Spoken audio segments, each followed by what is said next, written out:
Bismillahirrahmanirrahim. Alhamdulillahirabbil alamin. Wassalatu wassalamu ala asyrafil anbiya'i wal mursalin wa ala alihi wa sahbihi ajma'in.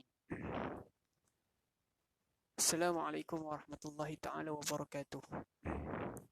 Alhamdulillah, bersyukur kita kehadrat Allah, masih dikurniakan nikmat kepadanya walaupun kita kufur kepadanya, walaupun kita ni seorang yang tak reti bersyukur, tak reti berterima kasih, tak pernah membalas apa yang Allah berikan kepada kita, tak pernah membuat apa yang Allah suruh, tetapi Allah still memberikan nikmat kepada kita. Apa yang kita nak semua Allah bagi. Apa yang kau tak dapat yang Allah dah bagi. Apa yang kau nak yang Allah tak bagi, semua Allah bagi. Jadi apakah nikmat yang Allah, apakah nikmat yang kau dustakan? Fabi ayyi ala'i rabbikum tukadziban. Baik. Di sini kita baru masuk pengajian yang terbaru, surah yang seterusnya, iaitu surah Al-Humazah. Apakah dia maksudkan surah Al-Humazah, tuan-tuan? Iaitu surah seorang yang paling celaka sekali, yang mana orang ini jenis dia suka bercakap belakang, suka bercakap di balik tabir, suka menceritakan benda yang orang tu tak ada di hadapannya. Itulah dinamakan sebagai pengumpat atau pembawang. Baik, mari kita baca sama-sama tentang surah ini. Surah yang mencela dan melaknat orang-orang yang bercakap belakang, menceritakan aib orang, membuka aib orang. Jadi kita nak elak daripada perkara-perkara macam ni. Jadi mari kita membaca sama-sama. Bagi tuan-tuan yang ada Al-Quran, kita boleh buka Al-Quran. Bagi yang tak ada, boleh tengok di dalam live. Iaitu surah Al-Humazah. Baik, ikut saya baca sama-sama dengan bertajwid. A'udzu billahi minasyaitonir rajim. Okey, sebelum tu kita baca Al-Fatihah dulu sebagai pembuka majlis. Bismillahirrahmanirrahim. Alhamdulillahi rabbil alamin. Ar-Rahmanir Rahim. Maliki yaumiddin. Iyyaka na'budu wa iyyaka nasta'in. Ihdinas siratal mustaqim. Siratal ladzina an'amta 'alaihim ghairil maghdubi 'alaihim waladdallin.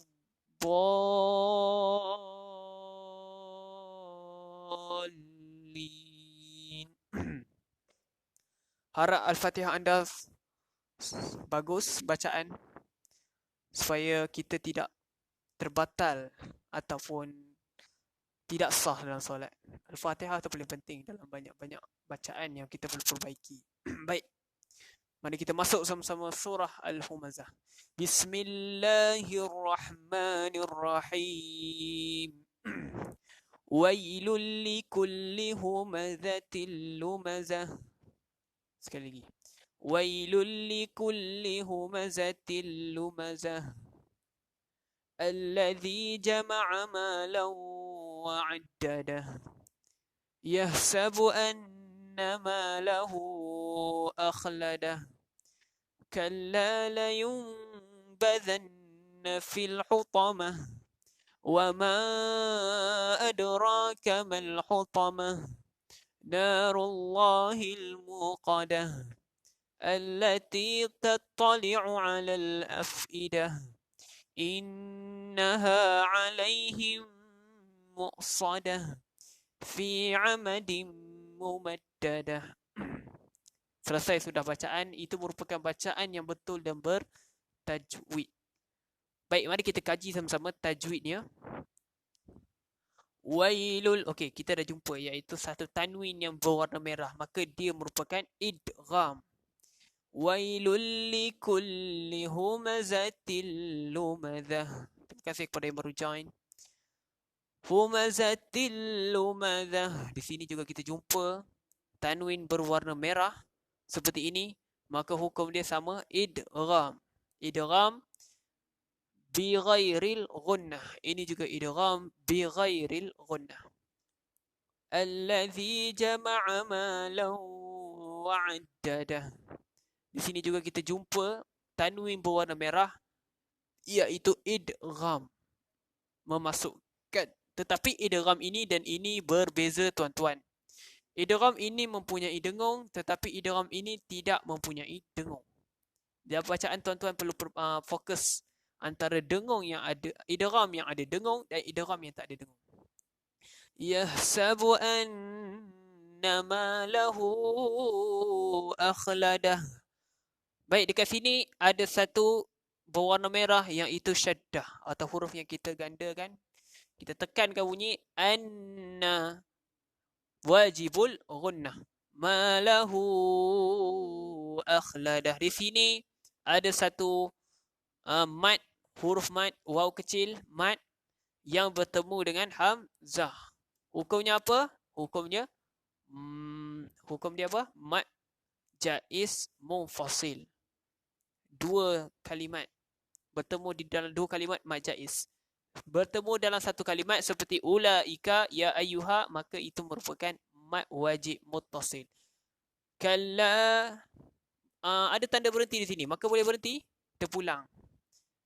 Tetapi di sini berbentuk sad lam. Jadi sad lam bermaksud berhenti yang kita harus teruskan. Bermaksud lebih kepada wasal. Kalla la yunbazanna fil hutamah. Di sini ada satu mim kecil. Terima kasih kepada yang baru masuk. Kalla la yunbazan. Di sini ada satu mim kecil. Jadi mim kecil ini tuan-tuan tak perlu fikir panjang. Ini merupakan iklab. Kerana buat iklab, nun mati bertemu ba. Nun mati bertemu ba merupakan iklab. La yumbazanna fi. Di sini ada satu syaddah seperti ini. Tak payah fikir panjang. Nun syaddah atau mim syaddah maka merupakan wajibul ghunnah. Wajibul ghunnah. La yumbazanna fil hutamah. Di sini kami warnakan ya ini sebagai warna kelabu. Kerana apa tuan-tuan? Kerana di sini kami abaikan harakat ya tersebut. Asalnya ya ini kita panjangkan bunyinya. Fi, tetapi di sini berlakunya masuk ataupun idgham. Tetapi di sini bukan hukum idgham. Yang mana di sini ada satu lam yang dimatikan, maka kita tidak memanjangkan bunyi fi tersebut. Maka kami telah berwarnakan kelabu untuk anda faham bahawa huruf yang berwarna kelabu kita abaikan. Wa ma adraka. Di sini huruf mad tanda cacing bertemu dengan hamzah, maka hukumnya mad jaiz munfasil. Mad jaiz munfasil. Jika ditemukan di dalam satu kalimat, maka mad wajib muttasil. Jadi di dalam dua kalimat. Jadi ini merupakan mad wa jaiz, mad jaiz. Wa ma adraka. Di sini pun ada tanda kelabu, maka di sini kita bukan abaikan, tetapi kita dah pakai alif kecil di atas. Maka alif kecil ini merupakan harakat dia. Adraka mal hutamah. Okey, di sini tiada hukum, melainkan alif wasal ini memang kita abaikan. Narullahil muqadah. Narullahil muqadah. Di sini juga tiada hukum tajwid, melainkan hanya huruf yang kita abaikan sahaja. Allati. Di sini ada huruf yang kita gandakan syaddah. Kita tekan bunyi dia. Allati. Macam mana tuan-tuan nak tahu sebutan dia al ke il ke ul? Ikut kepada huruf yang ketiga. Jadi di sini huruf ketiga dia lam. Kenapa saya sebut lam tuan-tuan? Kerana ini merupakan syaddah. Syaddah bermaksud lam ni ada dua, diganda kan. Jadi ada huruf ketiga pun merupakan lam. Jadi baris atas maka kita sebut al. Kita tak sebut illati. Allati tattali'u 'alal af'idah. Di sini juga ada satu ya yang kita abaikan bunyinya kerana ada lam mati di sini. Inna innaha alaihim. Di sini ada satu nun syaddah berwarna merah, maka syaddah memang kita berwarnakan merah kerana dia merupakan wajib gunnah, wajib dengung. Wajibul gunnah. Innaha alaihim. Di sini tanda merah mim mati. Tanda merah TFK panjang merupakan idgham ma'al gunnah. Tetapi di sini bukan idgham ma'al gunnah. Ini idgham mislain. Idgham ma'al gunnah dan idgham bila gunnah itu merupakan nun mati atau nun sakinah sahaja. Untuk mim mati, idgham mislain atau idgham mutajanisain. Boleh. Okey. Innaha wajibul gunnah alaihim ma'lin, ya. Alaihim muqsadah. Bagi anda yang tak faham maklin, maklim ialah huruf ya atau waw yang mati yang mana sebelumnya merupakan baris atas. Boleh. Yang mana kita lembutkan bunyi dia, laihim muqsadah, muqsadah. Kenapa saya warnakan, bukan saya kami warnakan tanwin ini berwarna hijau? Kerana jika kita sambungkan ayat ini kepada sini, maka hukumnya terjadinya berbunyi ikhfa. Ikhfa hakiki. Fi amadim mumaddadah. Fi amadim mumaddadah. Apa? Di sini ada tanwin berwarna merah, maka ini merupakan hukum idgham. Idgham. Tanwin bertemu mim. Idgham ma'al gunnah yang mana mempunyai dengung. Mumaddadah.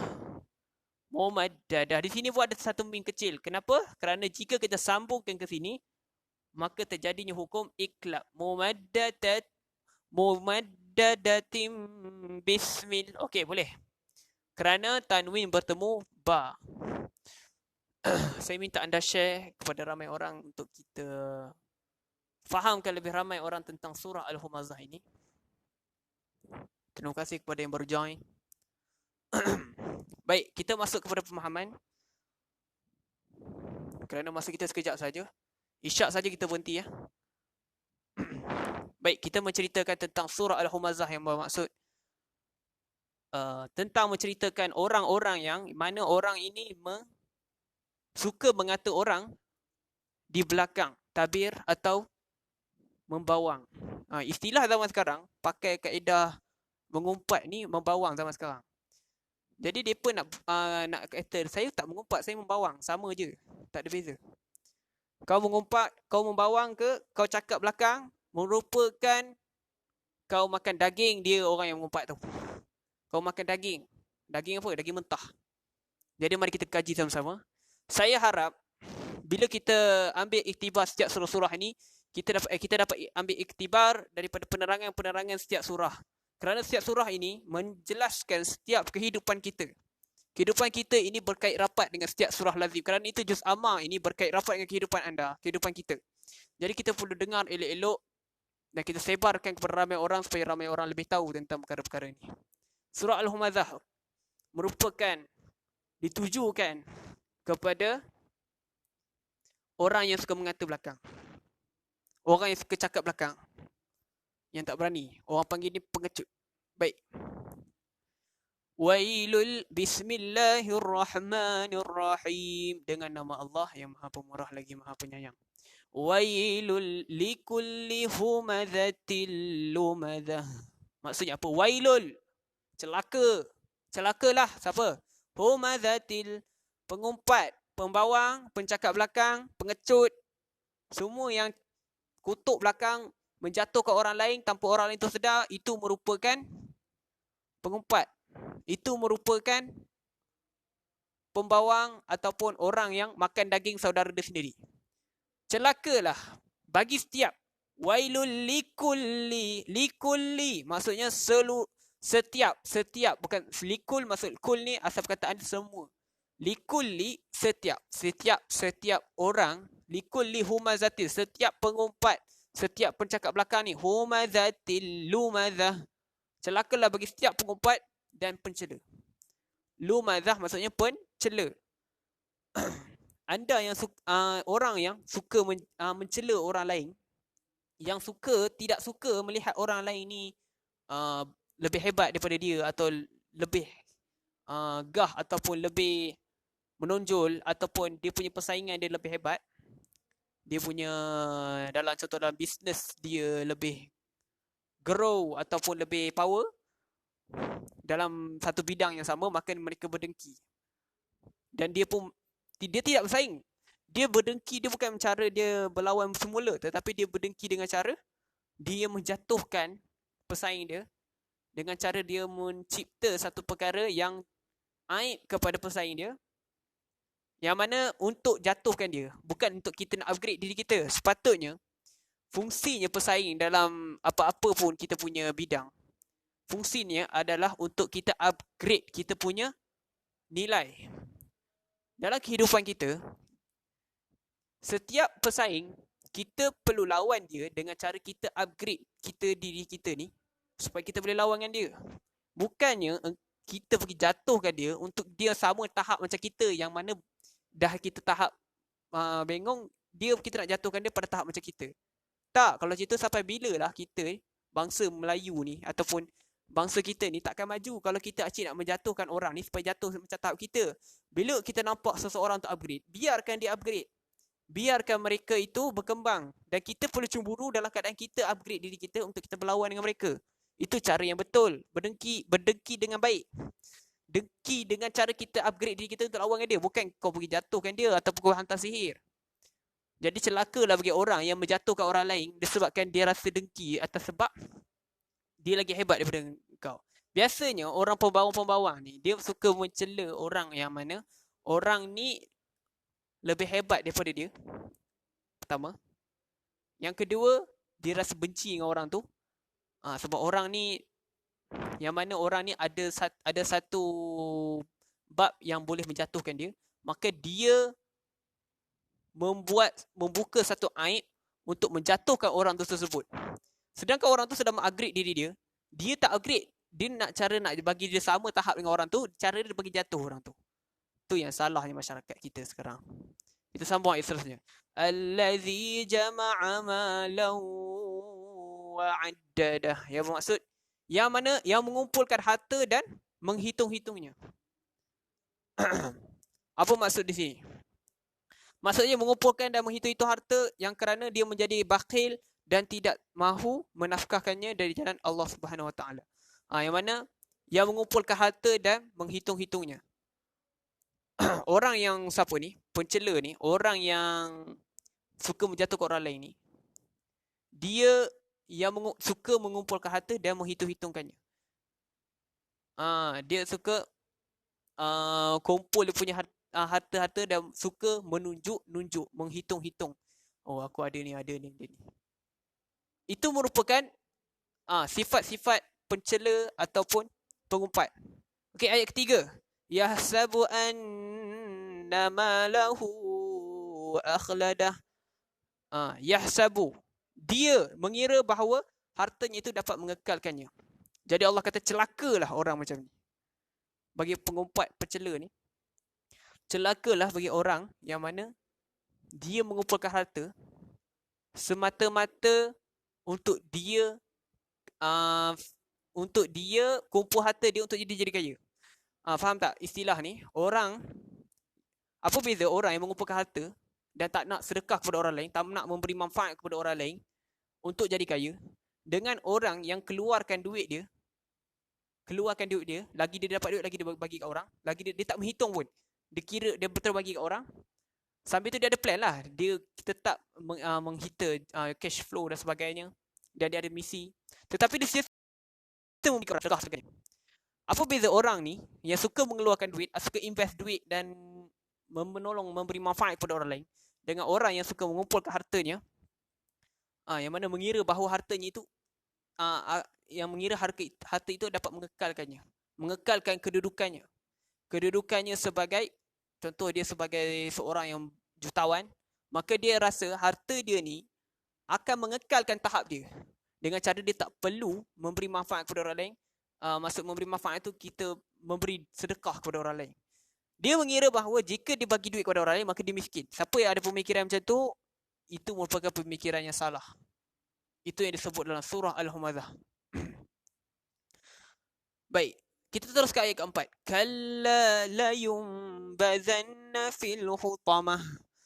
Kalla maksudnya apa kalla? Sekali-kali tidak. Sekali-kali tidak. Pasti dia akan dilemparkan ke dalam neraka hutamah. Orang-orang yang suka mengumpulkan harta. Okey, orang-orang yang macam ni, saya nak cerita sedikit. Orang yang suka mengumpulkan harta tanpa memberi manfaat kepada orang lain, tanpa dia menyebarkan manfaat kepada orang lain dengan menggunakan harta dia tu, atau menolong, membantu orang lain, membantu Islam dan sebagainya, adalah orang yang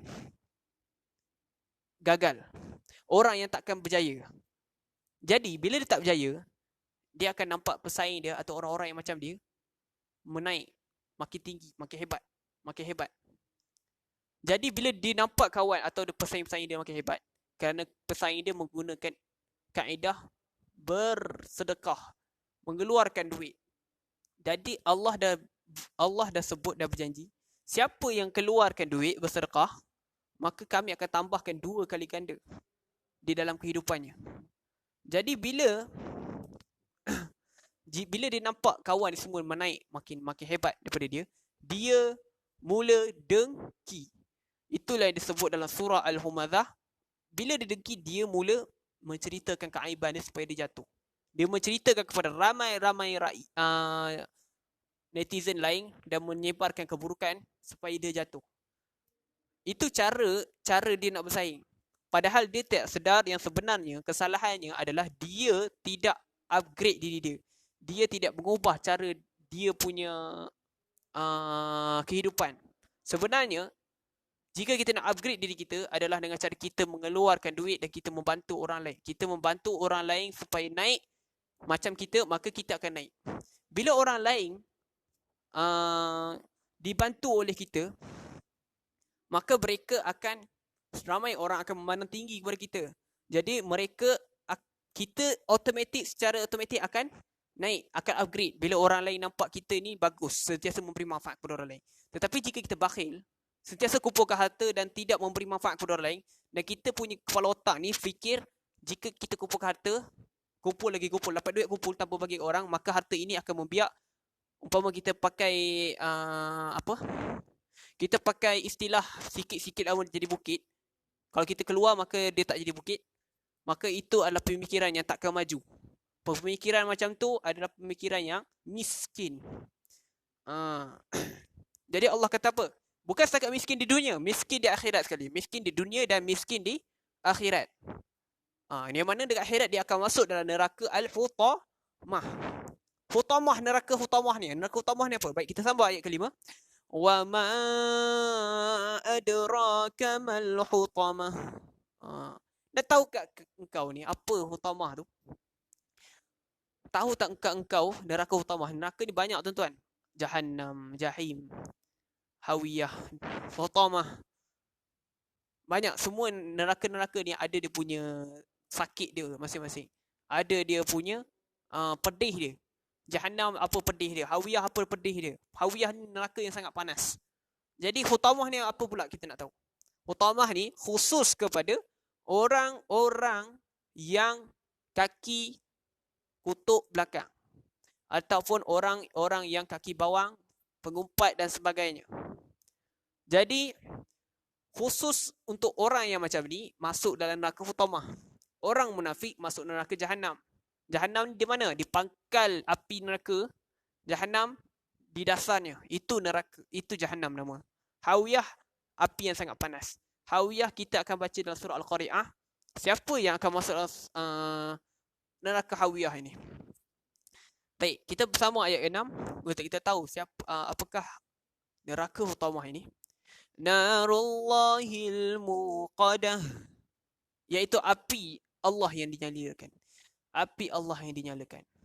Api neraka yang Allah menyalakan dia. Baik, kita sambung lagi. Allati tattali'u 'alal afidah, yang membakar sampai ke hati. Allati tattali'u 'alal afidah, yang mana api jenis Hutamah ni, dia punya pedih dia membakar sampai ke ulu hati kita, sampai ke hati. Apa maksudnya? Pedih dia sampai ke dalam. Pedih dia terasa sampai ke ulu hati kita, sampai ke tulang som-som. Itu maksudnya. Pedihnya, kesakitan, siksaan tu. Tak payah nak fikir, mungkin anda rasa macam biasa lagi perkara ni. Jika saya sebat anda, bukan saya lah, anda disebat dengan rotan macam ni, tanpa henti, setiap hari, apa yang akan berlaku kat anda? Apa yang anda rasa? Baru rotan. Cuba ikan pedang, ataupun kita masuk dalam api. Kita masuk dalam api dan kita duduk lama-lama, apa rasa? Api dunia baru. Api hutamah ni, kita dimasukkan dalam api hutamah ni, dibakar sampai ke hati, na'udzubillah. Memang terasa sangat sakit lah. Itu umpama yang Allah bagi ni memang apa yang Al-Quran sebut, semuanya benar-benar berlaku. Kita tak boleh nak canggah. Baik, kita sambung ayat seterusnya. Innaha alaihim muqsadah. Sesungguhnya api itu ditutup rapat atas diri mereka. Apa maksud ditutup rapat ni? Maksudnya manusia yang dibakar di dalam neraka utamah ni, dia punya sakit dia ditutup kepanasan itu, haba api tu yang kau dah lah dibakar, sakit pula tu. Ditutup pula haba tu supaya apa yang dibakar kamu tu sentiasa membakar kamu tanpa henti. Dalam keadaan kita tak boleh nak mati. Faham? Tak boleh nak mati. Bila nak mati je Allah hidup balik. Memang sakit sangat-sangat, sentiasa dibakar. Itulah keadaan orang yang suka menjatuhkan orang lain. Inilah akibatnya. Jadi siapa yang ada sifat macam ni, tolonglah buang cepat-cepat kalau anda rasa neraka hutamah ini sangat berbahaya. Jadi neraka hutamah ini, dia punya sakit jenis dia suka membakar sehingga sakit dia sampai ke ulu hati, dan dia menutup seolah-olah anda duduk dalam periuk nasi. Anda tahu keadaan periuk nasi tu macam mana, menggelegak. Haba yang membakar nasi tersebut ditutup supaya haba itu susah nak keluar, maka nasi itu akan cepat masak. Betul? Macam itulah keadaan hutamah. 2 kali ganda anda akan rasa kesakitan tersebut. Jadi itulah maksud sesungguhnya api itu ditutup rapat atas mereka. Memang sakit. Seterusnya, fi amadim mubaddadah. Sedang mereka itu diikat pada tiang-tiang yang panjang. Baik, kita dapat bayangkan kalau kita dengar sahaja sebutan-sebutan seperti ini, diikat dan dibakar dan ditutup. Jadi api itu, haba itu dan dibakar sehingga sampai ke ulu hati, memang sangat-sangat pedih, tuan-tuan. Terima kasih kepada yang baru join. Baik, jadi saya ceritakan tentang surah Al-Humazah, tuan-tuan. Surah Al-Humazah merupakan surah yang mana mencela orang-orang yang ada suka mengutuk belakang, atau orang yang suka bercakap belakang, membawang, mengumpat dan sebagainya. Orang-orang macam ni merupakan sejenis orang yang suka menjatuhkan orang lain. Itu pun merupakan kategori Al-Humazah juga. Kerana dalam ayat 2, ayat 3 menjelaskan bahawa orang yang jenis pengumpat ni, dia suka menyimpan harta tanpa memberi manfaat kepada orang lain. Dia suka menyimpan harta tanpa mengeluar dan memberi manfaat kepada orang lain. Itu kategori Al-Humazah ni. Jadi cara kita yang sedang mendengar ini, anda yang tak nak termasuk dalam kategori Al-Humazah, kita kena menyebarkan manfaat kepada orang lain dengan apa yang kita ada.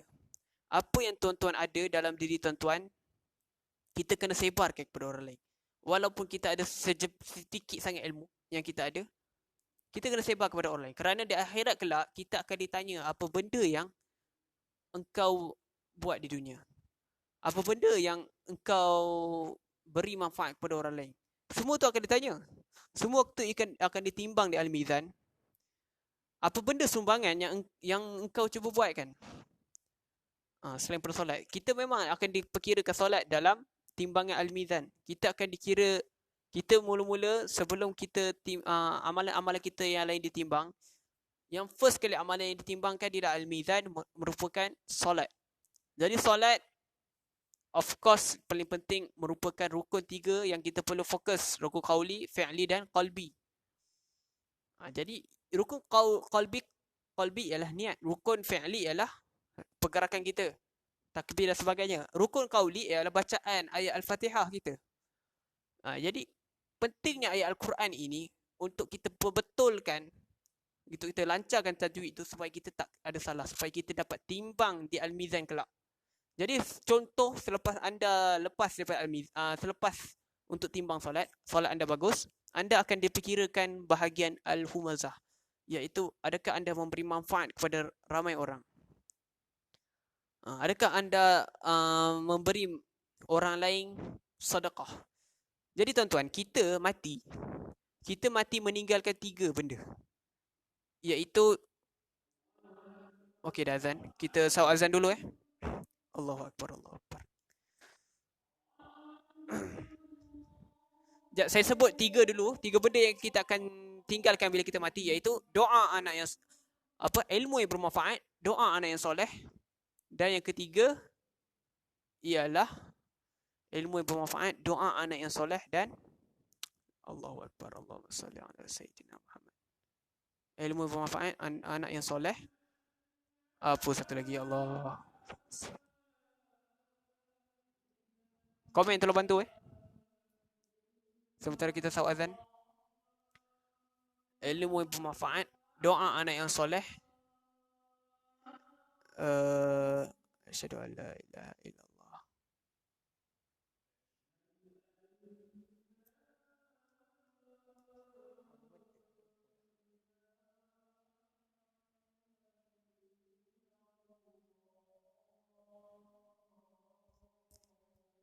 Ya, sedekah jariah. Alhamdulillah ada orang tolong. Baik, saya akan terangkan 3 benda ni selepas azan. Boleh kita berhenti sekejap saja.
La ilaha illallah. Baik, saya nak jelaskan 3 perkara, 3 benda yang kita akan tinggalkan bila kita dah mati lagi.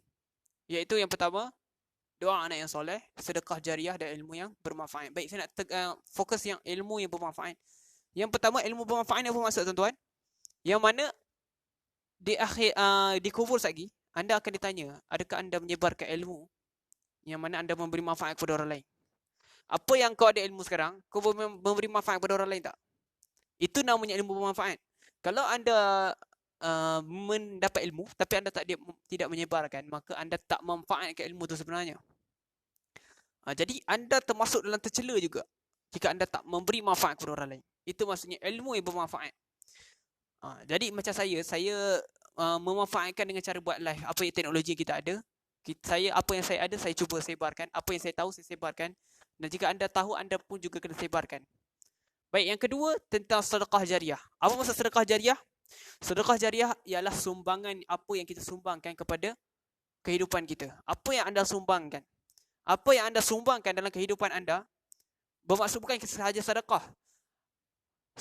Sedekah jariah bermaksud kita membantu orang lain yang mana sama-sama memberi manfaat kepada orang lain. Contoh dalam satu organisasi itu, organisasi satu AJK dengan guru, contoh guru dengan AJK dibayar gaji untuk buat kerja dia, guru dibayar gaji untuk buat kerja dia. Masing-masing menyumbang kepakaran masing-masing. Itu merupakan sedekah. Apa yang kita ada menyumbangkan. Itu maksud sedekah jariah. Bukan sedekah jariah kita memberi duit tanpa kita dapat apa-apa. Kita memberi dan kita dapat. Itu maksudnya sedekah. Kita memberi dan kita dapat. Bezanya kita sedekah, kita dapat 2 kali ganda apa yang kita dapat, apa yang kita berikan. What you give, you get back more. Itu yang dikatakan oleh guru, oleh Dr. Azizan Osman. Okey, baik. Seterusnya, doa anak yang soleh. Baik. Bila kita mati, kita akan tinggalkan 3 perkara: ilmu manfaat, sedekah jariah dan doa anak yang soleh. Apa maksud doa anak soleh ya tuan-tuan? Doa anak yang soleh bukan bermaksud jika kita mati, anak kita doa kepada kita. Bukan. Doa anak yang soleh ialah doa bermaksud apa yang kita buat, apa yang kita cakap, apa yang kita rasa, apa yang kita fikir, itu merupakan doa. Doa bukan kita doa dia kepada Allah, ya Allah aku nak jadi ini, lepas tu kita duduk diam. Itu tak jadi doa. Doa ialah apa yang anda cakap, yang doa tu, selepas anda cakap, anda buat. Sama je saya cakap saya nak ambil kicap, saya letak kicap depan saya. Dan saya doa, ya Allah saya nak ambil kicap tu, tapi saya tak ditindakan nak ambil. Jadi jika anda tak buat satu perkara tu, anda takkan dapat. Apa yang kita nak, kita kena buat. Dan kita kena rasa dan fikir dan sentiasa fikir untuk dapatkan, baru anda akan dapat. Itu namanya doa. Sebab tu dalam surah Al-Ghafir sebut, Ud'uni astajib lakum. Apa yang kamu nak, apa yang kamu doalah kepada aku, nescaya aku akan perkenankan. Allah perkenankan. Perkenan yang dimaksudkan Allah ialah jika engkau usaha. Jika kau cakap dalam solat, ya Allah aku nak ni, itu bukan doa. Itu kau cakap, tapi kau tak buat. Jadi itu tak jadi doa. Doa ialah 4 benda yang anda perlu tahu. Apa yang anda buat, apa yang anda cakap, anda buat, anda rasa, anda fikir. Itu baru dikira sebagai doa. Jadi doa anak yang soleh ni bermaksud didikan anda kepada anak anda. Adakah anak anda ini, anda dah programkan dalam otak anak anda ni 4 benda, iaitu apa yang dia fikir, apa yang dia rasa, apa yang dia buat, apa yang dia nak. Apa yang dia nak, benda yang 4 ni, adakah ini selari dengan agama? Atau dia nak maksiat, atau dia nak perkara yang lara? Apa yang anda didik anak anda, itu yang bermaksud doa anak yang soleh. Apa yang anak anda buat, 4 benda ni, kalau dia buat maksiat, apa yang anda ajar anak anda ni, benda yang tak ada agama, anda tak ajar agama, maka yang berbalik pada anda, maka anak yang maksiat lah. Doa anak yang maksiat. Apa yang anak anda buat di dunia, itulah anda akan kena dalam kubur. Buat maksiat, anda kena sebat 70 tenggelam dalam bumi. Faham? Jadi doa anak yang soleh adalah didikan kita terhadap keluarga kita. Boleh faham? Jadi ilmu bermanfaat bermaksud apa yang anda ada, adakah anda memberi manfaat kepada orang lain? Yang kedua, sedekah jariah, apakah sumbangan anda? Yang ketiga ialah doa anak yang soleh, apa didikan anda terhadap keluarga anda yang menyumbangkan, memberi pahala kepada anda di kubur nanti. Boleh faham? Okay, baik, setakat itu saja. Terima kasih kepada yang join. Saya betul-betul menghargai atas anda punya memberikan masa anda untuk mendengar majlis ilmu ini, Al-Quran dan pemahaman surah Lazim. Kita nak faham surah Lazim ni kerana kita nak dapat khusyuk dalam solat. Bila kita faham apa yang kita baca, maka kita akan dapat khusyuk. dan kita akan baca dengan bertajwid dan kita akan menjaga bacaan kita kerana kita faham apa yang dibacakan. Baik, setakat itu saja. Nak solat isyak dah. Terima kasih kepada yang baru join. Minta share kepada ramai orang supaya orang lain dapat manfaat. Kerana saya buat live setiap hari. Esok saya akan masuk surah Al-As, kepentingan masa. Jadi jangan ketinggalan. Kita sentiasa upgrade diri kita dengan kita memahami setiap perkara, setiap surah dalam Al-Quran. Jadi saya fokus pada orang-orang yang nak belajar sahaja. Orang-orang yang nak tahu tentang Al-Quran. Jadi mungkin kawan-kawan anda memerlukan bimbingan tentang Al-Quran, cara belajar tajwid dan pemahaman. Jadi minta kita share kerana boleh jadi ramai orang yang di luar sana yang nak tahu tapi dia tak tahu cara nak dapatkannya. Baik, Assalamualaikum warahmatullahi taala wabarakatuh.